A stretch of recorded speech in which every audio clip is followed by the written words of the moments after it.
What's going on, guys? Welcome to CarAudioFabrication. Mark here. I'm out in the Fab Lab. If you've watched my videos before, you know that a lot of times I like to use different template shapes to create trim rings like this. Now, what's cool about incorporating this different geometry into a build is it has a cool shape, and you can use router bits that are profile bits to add this curvature. But there is one problem. If you look at this from the side, it's flat. Flat is boring. If you look at the interior of a car, unless it's the Pontiac Aztek, there's gonna be curves everywhere. So obviously our goal when we're building stuff to add into the interior of the vehicle is we wanna make it match the interior. So how could we make this flat surface have a curve? Well, not to worry, my friends, because my show sponsor, Mobile Solutions, just released a new tool that's part of their smart frame system lineup, the SFS Animal. So let's take a look at the Animal, and I'm going to show you guys 3 different examples for how we can use this thing to create some really cool different pieces for the vehicle. Roll that intro!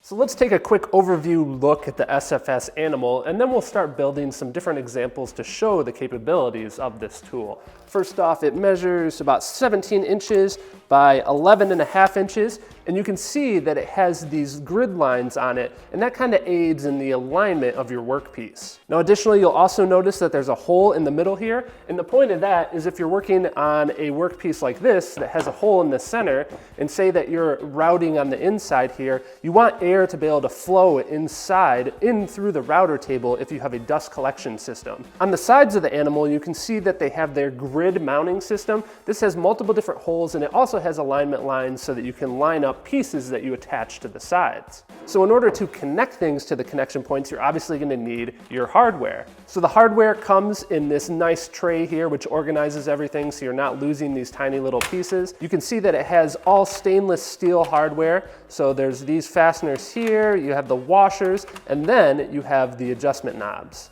Now finally, as part of the base system of the Animal, there's 8 different pieces. You have your base rails and you have your adjustment rails, and this allows you to connect these to the side of this piece, and we can do different fabrication tasks. So let's take a look at the Animal here and start fabricating some different examples for how it can be used. So one of the first examples I want to show you here is making an angled speaker adapter. Let's say that we're installing a speaker into a vehicle. Normally, obviously the speaker is going to aim wherever the mounting surface happens to be pointing. But let's say this is in the front door of a vehicle. We don't necessarily want the speaker firing directly to the side. Let's say we want it a little bit more on axis or pointed directly at us.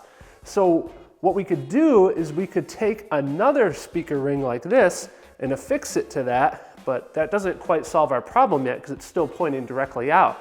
But what if I could take this piece and cut an angle, an ever so slight angle on it, so that that piece, when it's attached to the original mounting bracket, is now angled. Let's take a look at how we can do that. So what I've done here is made a really basic setup on the Animal that will allow me to make an angled cut. So the first thing I did is I attached this base rail to the side plate using a knob and some of the stainless steel hardware. Next, I attached the base rail to an adjustment rail. And you can see I now have this articulating angle. So I haven't made the final connection yet just because I wanted to show you guys the adjustability here. But what I need to do now is I'll take one of the fasteners, and this is how you make the connection for everything. I'll take one of the fasteners, and I really need a very, very slight angle. So it's not gonna look like much, but I'm just barely gonna have this angle here. And what I can do is just figure out which one of these holes will then line up with the adjustment rail. And you can see, even now that I'm through the adjustment rail, I still have some flexibility here. So I can put the knob on and get it somewhat tight, and then make a final adjustment and lock it into position. So what you want to be looking for here is you can see that we have this slight difference in angle between this rail and the actual side plate. Now, because the adjustment rails have these notches in them, we can make sure that we use the same notch on each side when we tighten it up. That way we know that the angle is the same on both sides. So now if I take this assembly and flip it over, you can see that we have this entire fixture surface at a slight angle to the actual table itself. So next what we're gonna do is take our ring that we're gonna be modifying and adding the angle to, and we're gonna put template tape all over this guy. All right, now we can flip this over here. So we wanna really make sure that this is good and stuck on there. We don't want it to shift while we're routing. But now we're ready to head on over to the router table. So here at the router table, I've loaded in what we call the death bit. Now this bit is technically a top bearing bit. It has a bearing on the bottom for copying a profile.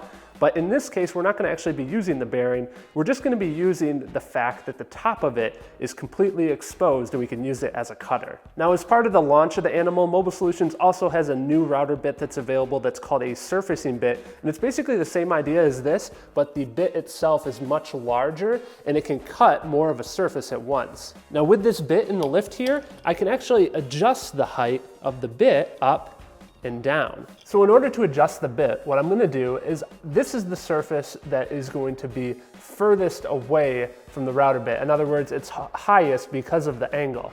So I have the workpiece kind of lined up on this side.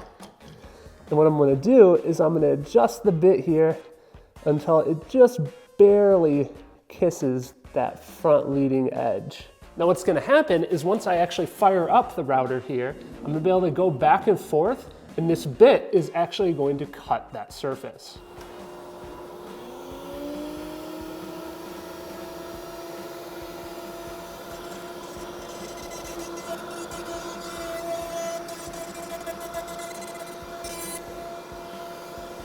So we've got our cut complete. If we now flip it over here, we'll take a close look.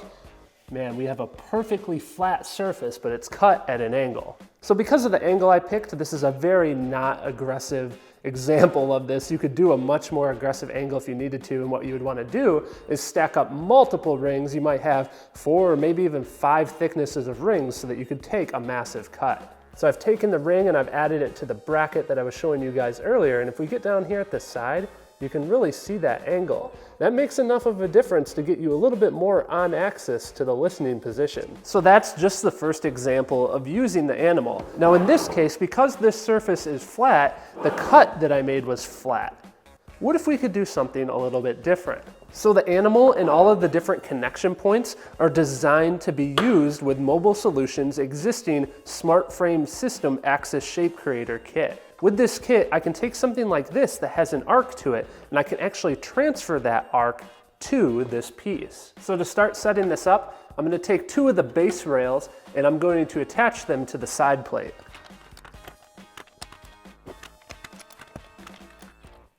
Now that that's done, I'm going to take one of the arcs, and this is an adjustment rail. You can see that it has the slots in it, and I'm now going to attach it to the bottom of the base rails. So there we have it. Now I'm going to repeat this on the opposite side. So now I have both sides complete, and if we put this on our work surface, you'll see what happens is we can actually rock this back and forth. So I've stuck the workpiece on here, and you can see that I've lined up the workpiece with one of those alignment lines, and that's important in this case because if this was angled slightly, then our curve would be going kind of this way rather than this way. So I've got the shield on the table here. I've adjusted my router bit up a little bit so that it just barely makes contact with the workpiece when it's in this neutral position. Now obviously once I start rocking the piece, it's going to cut more into this.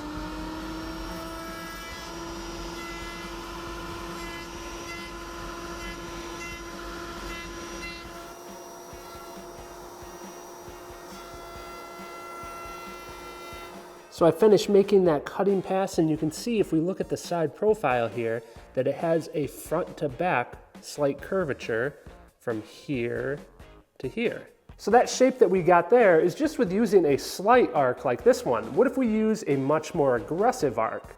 Well, that's what we're gonna do on this workpiece here. So what I've done is I've taken 2 3/4-inch pieces of MDF, I've copied this template shape to them, and to attach the two to each other, I've used CA glue, so we have a nice stack here. And then what I've done is I've used this sweet bit in order to add this curvature to the outside profile. So we already have a pretty cool 3D looking piece, but again, the problem is if you look at it from the side, it's still flat. What I want to do on this piece is add a curve this way, and I'm going to do a much more aggressive curve using these guys.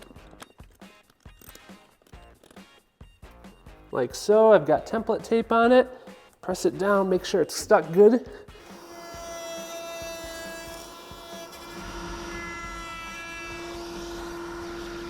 So once again, if we look at the side profile here, you can see that it mimics what we have here, and in this case, it's much more aggressive. That is a super cool shape. No longer flat at all. It has so much dimension to it. This would look really cool in some sort of project beauty panel. Now what else is cool? So obviously we've went this direction with the curve. We could also rotate this 90 degrees in order to have the curve go front to back. I don't think that I'm gonna do that because I really like the way this piece looks as is. Now this curvature that you see here, that actually gets me thinking.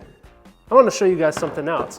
What if we take a radio, in this case, I'm using a factory radio, but you would obviously be installing a cool radio. What if we wanted to make a nice panel for this to mount into a new center console that we were adding, or into the dash itself? How could we use this cool curvature to do something neat with that? Stand by. So I've made this bezel here, but let's say that we want to use this for our radio bezel. Now obviously it's going to be kind of boring if it's just flat. Let's shape this.